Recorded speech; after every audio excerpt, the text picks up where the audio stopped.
What's up everyone? In this video I'm going to show you my simple day trading strategy involving pre-market data and what I do intraday to get the best possible entries and get the best possible profits. So stick around, comment, like, and subscribe.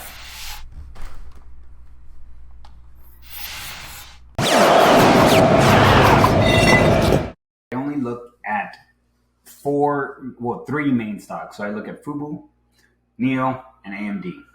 I have the SPY always up and the QQQ up at all times now because it really does help. This one right here is usually whatever has earnings the next day and has a good ATR. ATR is the average to range. If you go to the daily, there's an indicator called ATR, average to range, and it pretty much tells you what the average move is. So Twilio moves on average $14.80. So you want anything that's going to be 80 cents or above. You don't want these that move 2 cents because you'll never make money that way. I'm more than likely going to do anything that's trending on this one or that has earnings coming up, any kind of catalyst. So this will be my catalyst one. But Fubo, NEO, and AMD are always the ones I look at. So the first thing I do as soon as I get up in the morning, normally around 8:30, I'll come over here.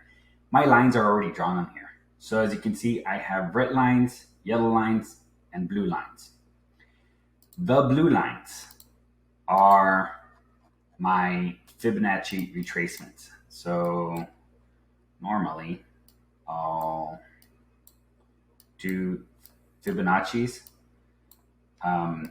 on certain ones. So I'm like on this one, I did from this low to this high, and my 50% is right there on that line.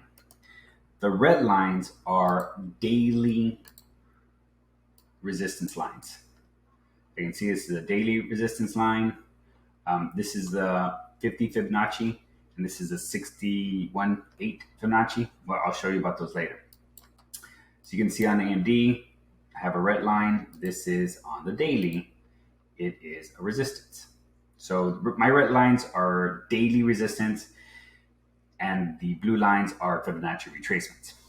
Now, as far as the first 5 minutes of the day, like let's say when you wake up at 8:30 and you come check this out, this is how I draw my lines.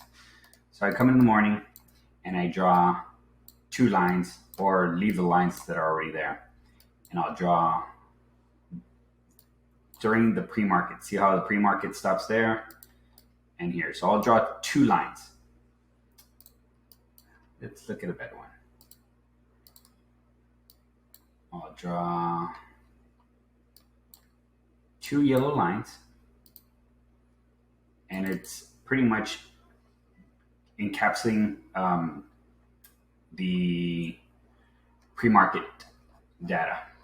So on this trade, and these yellow lines I move throughout the day. So for example, yesterday was such a great move by Fubo that I completely missed. I had my lines like this.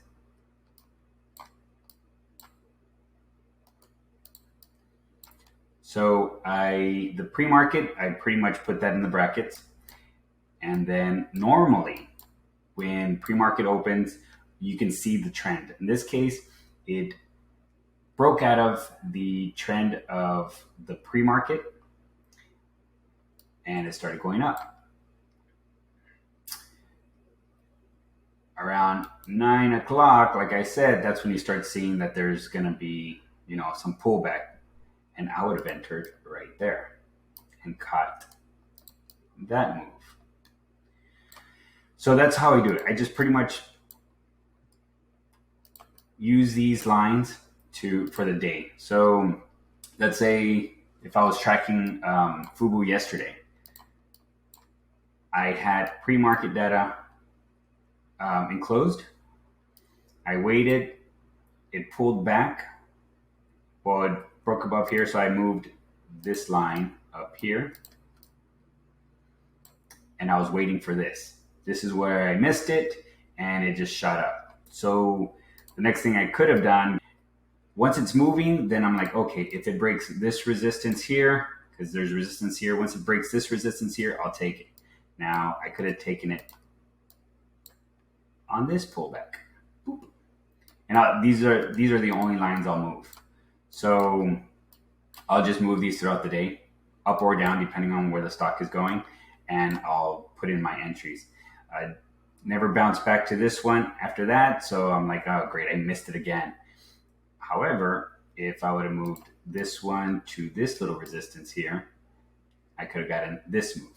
So I'll just move these yellow lines, but I know that here, there's going to be some pullback. And what do you know? Today, boom. Waited, first of all.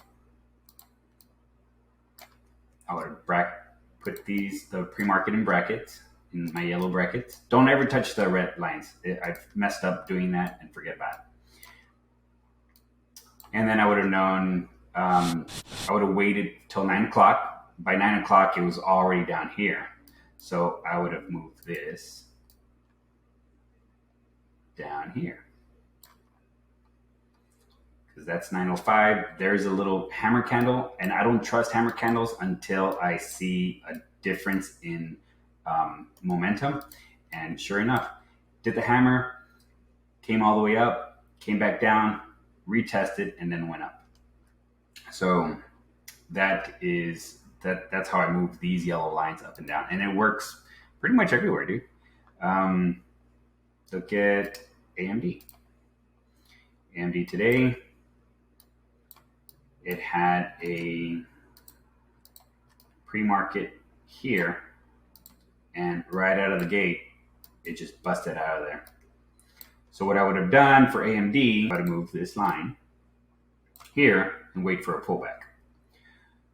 Since there was no pullback, then I could have moved this one like, okay, there's resistance right here. So move my yellow line there. It's resistance, breaks and closes, retests and goes up. And I can just move this on and on because there's resistance right here. Resistance, pulls back, resistance, breaks, comes back, retests, and goes.